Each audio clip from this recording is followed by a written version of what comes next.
नमस्कार दोस्तों आज हम बात करेंगे ग्रेट लॉकडाउन 2020 के हमारी वर्ल्ड इकोनॉमी पर क्या इफेक्ट होंगे, इंडियन इकोनॉमी पर क्या क्या इफेक्ट हो सकते हैं और क्या इसी बीच भारत के लिए भी कोई अच्छी खबर है। करेंगे चर्चा मेरे साथ। मैं हूं अभिनव शर्मा। चलिए शुरू करते हैं। दोस्तों, इस महामारी की वजह से पिछले 3 महीने से लगभग पूरा दुनिया शटडाउन पड़ा है। दुनिया भर के शेयर मार्केट्स लगातार क्रैश हो रहे हैं। पूरी दुनिया में संकट गहराया हुआ है। दोस्तों, मैं इस वीडियो को बनाकर मेरा मकसद आप लोगों को डराना बिल्कुल नहीं है। मैं इस वीडियो की लंबाई बिल्कुल ज्यादा नहीं रखूंगा। मैं बस रखूंगा आप इस वीडियो को प्लीज पूरा देखिए। मैं आपको सचेत करना चाहता हूं कि कैसे आप इस क्राइसिस से बच सकते हैं। चलिए शुरू करते हैं। दोस्तों, पिछले 3 महीनों से सब कुछ बंद पड़ा है। पूरी दुनिया की मार्केट्स लगातार क्रैश हो रही हैं। इन 3 महीनों के बाद बड़ी बड़ी इकोनॉमीज बिल्कुल नीचे जाएंगे। आप देखना, ये अनुमान लगाना मुश्किल है कि इस डाउनग्रेड के बाद कौन कितना उठेगा, कौन कितना गिरेगा, ये कोई नहीं बता सकता। दोस्तों, इसी तरफ इशारा करती है हाल ही में आई इंटरनेशनल मॉनेटरी फंड IMF की ये रिपोर्ट। दोस्तों, इस रिपोर्ट के अनुसार इस साल 2020 की ग्लोबल ग्रोथ -3% तक जाने के आसार हैं, जो कि पिछले वर्ष 2.9% थी और इस वर्ष इस ग्लोबल ग्रोथ के 4% तक जाने के भी कयास लगाए जा रहे थे। लेकिन इस लॉकडाउन की वजह से ये -3 तक आ गई है। दोस्तों, मैं आपको अगर इस लॉकडाउन 2020 का ग्लोबल ग्रोथ -3 को कंपेयर करूं फाइनल क्राइसिस 2009 के, तो आप पाएंगे कि उस टाइम पर ग्लोबल ग्रोथ सिर्फ -1% तक गिरी थी और इतना हाहाकार मच गया था, लाखों लोगों की नौकरियां गई थी। लेकिन दोस्तों, इस बार -3% तक गिर रहा है, तो इस बार बहुत कुछ बड़ा होने वाला है। दोस्तों, ग्लोबल ग्रोथ का सीधा सीधा असर पड़ता है ग्लोबल जीडीपी पर। ग्लोबल जीडीपी डायरेक्टली प्रोपोर्शनल होती है ग्लोबल ग्रोथ की। अगर ग्लोबल ग्रोथ कम होती है तो ग्लोबल जीडीपी डेफिनेटली कम होती है। तो इसी वजह से 2020 से 2021 के क्यूमुलेटिव आउटपुट लॉस लगभग $9 ट्रिलियन से भी ऊपर जाने की पूरी संभावनाएं बनी हुई हैं। तो एडवांस्ड इकोनॉमीज और डेवलपिंग इकोनॉमीज पर अलग अलग बात करें तो हम पाएंगे कि इस क्राइसिस का असर डेवलप्ड इकोनॉमीज पर कुछ ज्यादा ही होगा। IMF रिपोर्ट के अनुसार दोस्तों, डेवलप्ड इकोनॉमीज पर जीडीपी ग्रोथ रेट -6% तक जाने के आसार हैं, जबकि डेवलपिंग इकोनॉमीज के ग्रोथ रेट -1% तक ही गिरने के आसार हैं। दोस्तों, अगर हम इसे कंपेयर करें फाइनेंशियल क्राइसिस 2009 के साथ में, तो हम पाएंगे कि उस टाइम पर डेवलप्ड इकोनॉमीज या डेवलप्ड कंट्रीज की जो गिरी थी ग्रोथ रेट -3% तक गिरी थी, लेकिन डेवलपिंग इकोनॉमीज उस टाइम पर भी प्लस में थी। लेकिन दोस्तों, इस बार डेवलप्ड इकोनॉमीज और डेवलपिंग इकोनॉमीज दोनों माइनस में हैं। ये एक बहुत बड़ा डाउनग्रेड है पूरी दुनिया के लिए। दोस्तों, हम बात करेंगे इस ग्रेट लॉकडाउन 2020 के भारत पर क्या क्या इफेक्ट हो सकते हैं।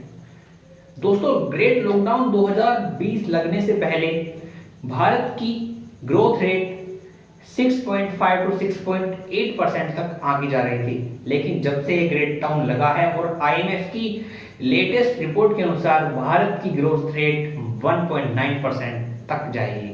दोस्तों, ये लगभग 4.5% तक का जो डाउनग्रेड है, ये बहुत बड़ा डाउनग्रेड है। आप देखना, ग्रेट लॉकडाउन 2020 जब खत्म होगा तो उस टाइम तक भारत की बहुत सारी कंपनियां बैंकरप्सी की कगार पर खड़ी होंगी, बहुत सारे बैंक करप्ट हो चुके होंगे और बहुत सारी कंपनियां बिल्कुल खत्म हो चुकी होंगी और लाखों लोग अपनी नौकरियां गंवाएंगे। दोस्तों, मैं फिर से कह रहा हूं, मेरा मकसद इस वीडियो को बनाकर आपको डराना बिल्कुल नहीं है। दोस्तों, मैं आपको सचेत करना चाहता हूं कि हम ऐसा क्या करें कि ये जो नौकरियां जाएंगी इनको हम बचा सकें। आप प्लीज इस वीडियो को पूरा देखिए। मैं अभी बस बताने वाला हूं कि हम कैसे अपनी इंडिया की जो अर्थव्यवस्था है, इकोनॉमिक्स है अपने भारत की, इसको हम संभाल सकते हैं, इसको हम बचा सकते हैं। दोस्तों, अगर हम इस पूरी जो घटना चल रही है, पूरा जो भयानक स्थिति पूरे संसार में बनी हुई है, तो इसका दोस्तों एक ही कारण है और वो है चाइना। दोस्तों, इस लॉकडाउन को जाने का श्रेय चाइना को जाता है। इसके भी 3 कारण हैं। दोस्तों, पहला कारण है कि चाइना ने इस पैंडेमिक को छुपाया। दोस्तों, दूसरा बड़ा कारण है उसने इस पैंडेमिक को कम खतरनाक बताया। उसने पूरी दुनिया से झूठ बोला कि ये बिल्कुल खतरनाक नहीं है, इसको इजीली कंट्रोल किया जा सकता है। और दोस्तों, तीसरी बड़ी बात, सबसे पहले चाइना ने इसको फेस किया। चाइना इसके बारे में सबसे ज़्यादा जानता है, उसने इसको बहुत अच्छे तरीके से टैकल भी किया। लेकिन जब यह पूरे एंटायर अर्थ पर, पूरे संसार में फैल गया है, तो चाइना पूरे संसार की बिल्कुल भी मदद नहीं कर रहा है। बजाय इसके अभी फिलहाल उसने अपना एक परमाणु परीक्षण किया, कभी वो अपने जहाज पानी समुद्र में भेज रहा है, और इसी तरीके से पूरे संसार में बिल्कुल इनस्टेबिलिटी फैलाने में लगा हुआ है। दोस्तों, इन्हीं सभी कारणों की वजह से चाइना के इंटरनेशनल मार्केट में बहुत गंदी इमेज हो गई है। दोस्तों, पिछले दिनों हमने एक न्यूज रिपोर्ट में देखा था कि जापान के पीएम बोल रहे थे कि हम अपनी सारी कंपनीज को जो चाइना में हैं उनको बुलाएंगे और उन्हें और कहीं पर सेटअप करेंगे। ऐसा ही पिछले कई महीनों से यूएस के राष्ट्रपति डोनाल्ड ट्रंप भी लगातार बोल रहे हैं कि हम अपनी जितनी भी कंपनियां हैं उनको चाइना से वापस बुलाएंगे, उनको और कहीं सेटअप करेंगे। ऐसी ही बहुत सारी डेवलप्ड इकोनॉमीज भी बोल रही हैं। और अब तो ये मुद्दा और तूल पकड़ेगा, क्योंकि अब और भी डेवलप्ड इकोनॉमीज जो हैं वो बिल्कुल चाइना को पसंद नहीं कर रही हैं उसके इस रवैये के कारण। तो दोस्तों, मेरा आपसे बस अब एक सवाल है, आप एक बात बताइए, अगर ये कंपनियां चाइना छोड़ती हैं तो कहां जाएंगी? दोस्तों, पूरी दुनिया को ये बात पता है कि अगर चाइना के बाद कोई सस्ता भारत बाजार है तो वो है भारत। दोस्तों, भारत एक ऐसा बाजार है जो चाइना के बाजार की बराबरी कर सकता है। भारत में चीजें बिल्कुल सस्ती बनाई जा सकती हैं। भारत में बहुत ज्यादा जनसंख्या है, बहुत सारे लेबर है। तो दोस्तों, डेफिनेटली वो कंपनियां भारत में आ सकती हैं जो चाइना को छोड़ रही हैं। लेकिन यह कब होगा? दोस्तों, यह सिर्फ तभी पॉसिबल है जब हम इस पैंडेमिक को जल्दी से काबू पा लेते हैं। दोस्तों, आप सभी जानते हैं कि इस पैंडेमिक से अमेरिका जैसा बड़ा देश भी नहीं बच पाया है, और वहां पर लगभग 6 लाख से ज्यादा अब तक पॉजिटिव केस हो चुके हैं अकेले अमेरिका में। तो अगर हम भारत देश अगर इसको बहुत जल्दी से कंट्रोल कर लेता है और बहुत कम हम पॉजिटिव लोग जो है भारत में हो पाते हैं, तो इसकी इंटरनेशनल मार्केट में बहुत अच्छी इमेज बनेगी।